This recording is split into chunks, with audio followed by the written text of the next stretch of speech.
surgery, but no surgery yet, right? What's the update there? No, it's pretty much straight in. I mean, I came out here for this. That's the reason why I didn't go straight into surgery. I figured, come out here, you know, kill this.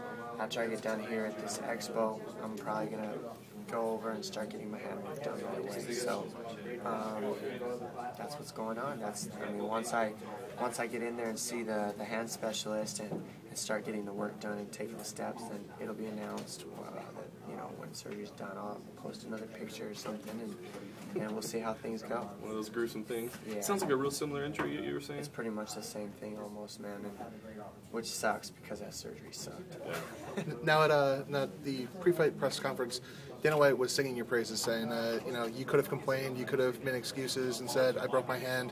What does it mean for you that, you know, the UFC president was basically saying, look, you're one of the toughest guys, you weren't making excuses? Well, I mean, I appreciate it.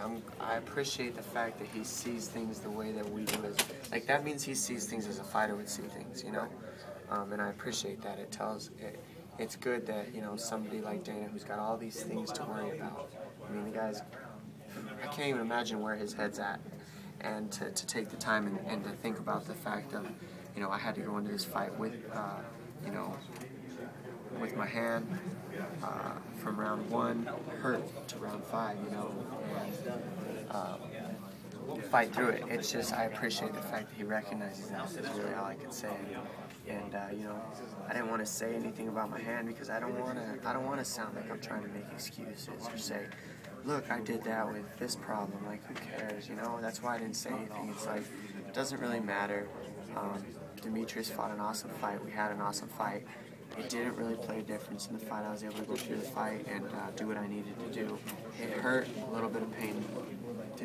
Can't really stop anybody. I feel like if you're fighting for a title, you gotta be willing to die out there. It seems like a wild attitude, and even Dana alluded to it. So many people would cite it. Where does that come from? Is that the way you're brought up? Is that something your coaches and team believe in? Where does that come from? I think it has to do with, you know, like I've said it in a lot of different interviews. One, nobody cares if you're hurt unless you're winning. I mean, if you get hurt and you lose, like, everybody thinks you're making excuses. On top of that, you know, nobody, like, growing up in sports, it's like, you know, you got a swollen ankle. Well, you got to really sit and think, all right, do I want to wrestle when I was growing up, or do I want to worry about my swollen ankle and sit out? Well, I'd rather wrestle than worry about a swollen ankle. I'll deal with the swollen ankle. Right. Do I want to fight for a world title and prove I'm the best on the planet pound for pound one day? Absolutely. Or do I want to sit out? No, I'm going to take one off this fight and rest my hand so it's 100%. No, man. So many fighters going to fights hurt. That's part of the sport. And what separates the best in the world from the guys who are trying to make it is how you handle the mental battle of being injured and going into a fight. It's not easy. It messes with your brain.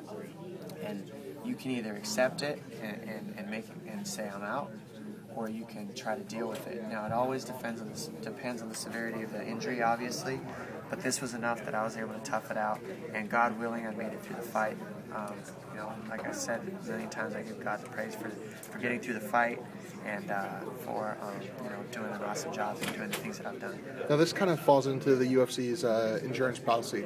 Awesome, by the way. So for that, as a fighter, because you have had broken hands before, obviously you've had injuries before, everybody does. Does it give you more peace of mind saying, you know what, I don't need to, you know, worry about my savings account dwindling and stuff like that? I mean, really, think about it. I haven't had health insurance my entire career. Right. Up until now. Right. Dude, that's such a relief. You don't even know, like, because I was having to spend my win money to fix myself. Right. Sometimes, and it's like, man, it just doesn't. It sucked. So it's become easier, kind of like, you know what, I can start seeing. It's so much easier, and thank you again, UFC, for hooking that up. I mean, kudos. Was that one of those things when it was announced, you were like, oh my God, thank God. Like, oh my gosh, thank you. I don't have to pull the money out of my piggy bank to fix my hand injuries.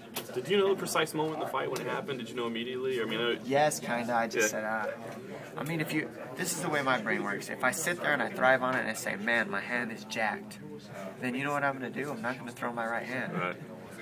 I need to throw my right hand. I'm in a flipping fight with a #1 contender. Like, it's not a joke. So what I do is I say, stop. You sacrifice your body to get through the fight. That's what it's about. That's why I've never understood sometimes how fans can boo, because no matter what, at the end of the day, I'm out there sacrificing my body to put on a show for them. So I hope that people can see it that way, and for all fighters everywhere. Like, we're all sacrificing our bodies. I'm sacrificing. When I went out there and said screw it, it's a sacrifice, and I'm not the only one who does it. Every fighter out there is doing it, and that's why I got so much respect. It looks like the Bulls' favorite fight is going to be your next fight. At least that's the plan right now. Do you have a preference either way? Is there a fight one you'd like over the other? I mean, I wouldn't say there's a preference. I'll take either one. I want the #1 contender, and that will prove it. What else can you say? I want the best guys in the world, and Faber beats Bowles, he's the best. Bowles beats Faber, awesome. Either one, I'm fighting him for the second time, so why does it really matter?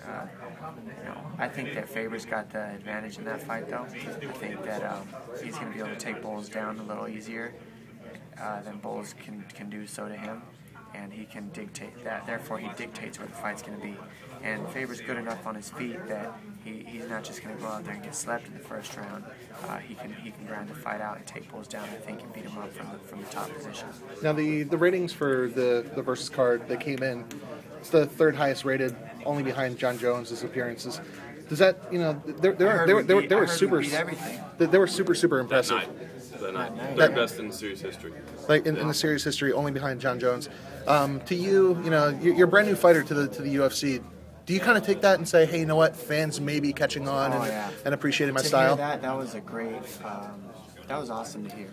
And it just shows that, I'm glad people can see the fights that you can watch and say, all right, Demetrius Johnson, Dominick Cruz headlining the card. Oh, it's going to be a dope fight. Right. I got to watch it. And it's free. Right. So it's like, it just shows me good. People are interested, And people, even more importantly, are interested in the bantamweight division. Are interested in the featherweight division. Jose Aldo and Kenny Florian. Thank you. Jose Aldo and Kenny Florian coming up. You got to be interested in that fight. If you're not, you're crazy. And it's like these divisions, it's just awesome to be a part and know that I'm doing the right things to help build it and be a part of it. And it's a blessing. Awesome. And then just one more question. You've defended your belt, on Versus before. You've defended on pay-per-view. Is there a defining moment where you go like, whoa, that was the best, that was my best fight. It was the coolest experience as far as the crowd, like, pumping me up. Do you have one in your mind that you go, you know what, this is the one that's definitive for me? As far as the crowd pumping me up, I haven't had too many cheers. And by the way, people weren't booing me in D.C. They were saying, Cruz. So it sounds like you're booing me. But they weren't. I feel you. D.C. Thank you. And,